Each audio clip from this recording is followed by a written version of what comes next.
Martial law is unique power of the state that is usually implemented temporarily by government when it can longer properly manage with its civil. Ferdinand Marcos declared martial law in September 1970. Human rights abuse under Marcos dictatorship. 3,240 people killed, 34,000 people tortured, and 70,000 imprisoned. One of the most prominent reasons cited by Marcos for declaring martial law was the 1971 Plaza Miranda bomb. Hi guys, I'm merging from HG11J. Today, my classmates Randall and Anna will survey some people about their experience in martial law. But before that, we need to talk about what is martial law, when we start martial law, and why Marcos declared a martial law in Philippines. Rosemary Junco Habines. Mrs. Rosemary Junco Habines. Double J, tapos Habines J rin. Habines. Tapos ang edad ko ay 1954, December 5. Ngayon, going to 70 na, ngayon December 5. Okay. May question po ako dito. What did you experience in martial law? Yung mga na-experience nyo po nung panahon ng martial law po. Basta ang pagkaalam ko,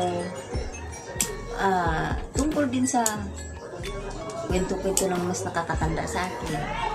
Bawal ang magsalita ng anong bagay na hindi maganda laban sa pamilya ng Marcos.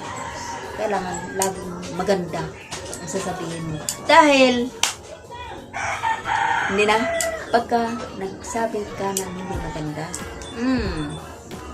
pagkagabi, Papatayin po. yes! Kasi nung nasa, kami nun, nasa Batangas kami noon, Okay. sa gilid, yun daw, ilaban daw yun sa pamilya Marcos. Masama sinasabi.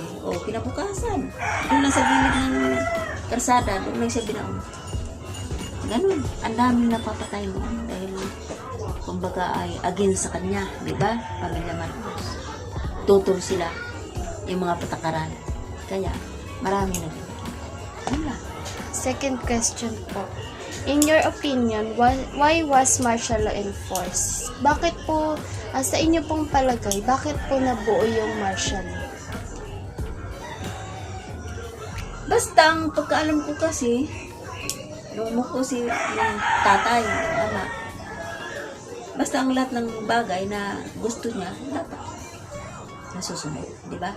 Sumunod sa patakaran niya kasi siyang nakaupo sa pisto sa trono di ba, presidente siya. Yun.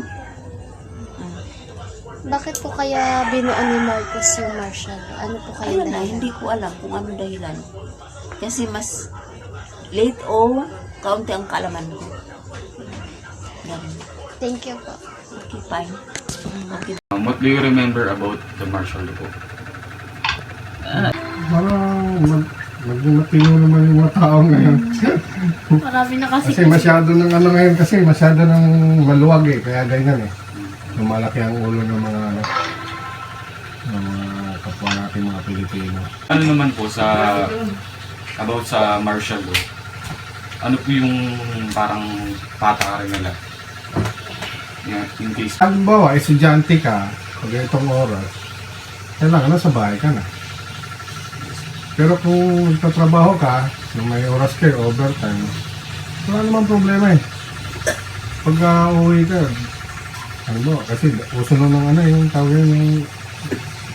yung tawag kaya yung checkpoint.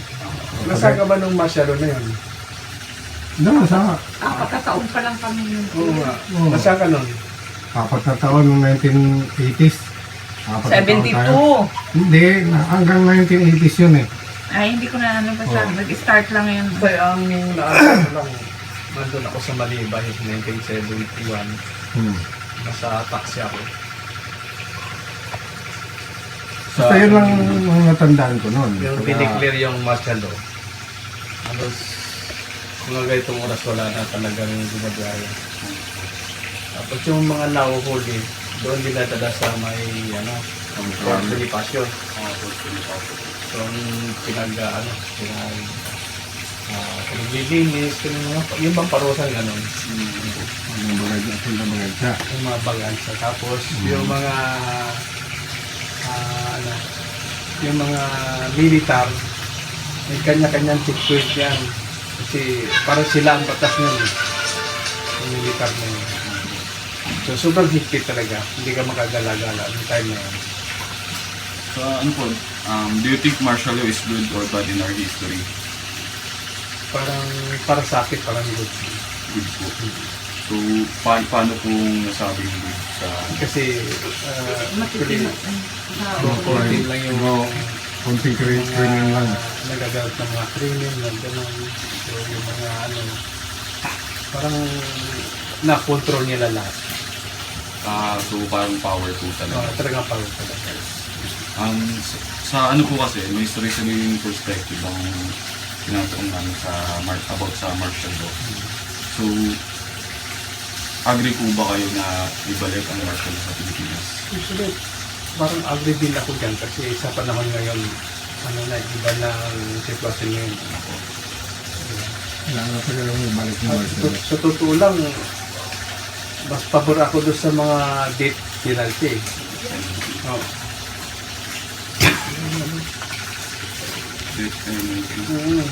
Kasi ang martial law kasi, magiging ano ka lang kumbaga sa may batas kasi.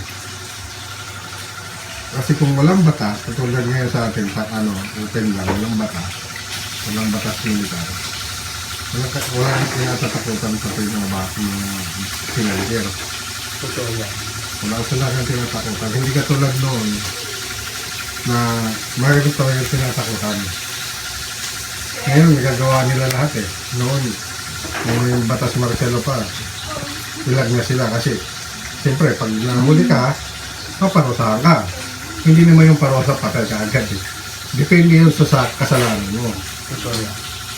At saka ngayon, Nasa ano mo yan Pag ang kasalanan mo, halimbawa, nabagansya ka, na-late ka lang pag-uwi. Uhulihin ka, patatrabuhin ka na lang doon sa kinabukasan. Pababalikin ka naman.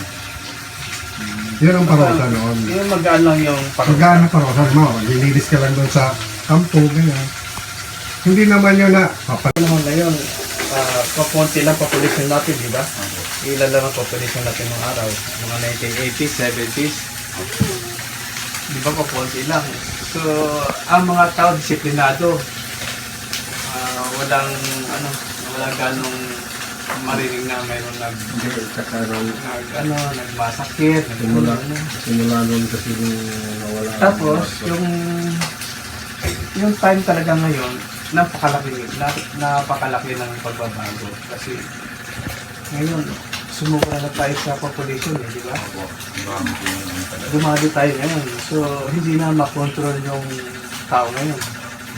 Kaya sumubra na yung Pakiramdam. kulang tayo sa supply sa pagkain ng iba, gumagawa na ng kalukuhan, gumagawa na kung ano mga makakain na, dagdag pa yung mga sugal ngayon, yung mga maraming bisyo, di ba? Kaya doon Nasobrahan tayo sa yung mga kalayaan, problema ng tao, di ba?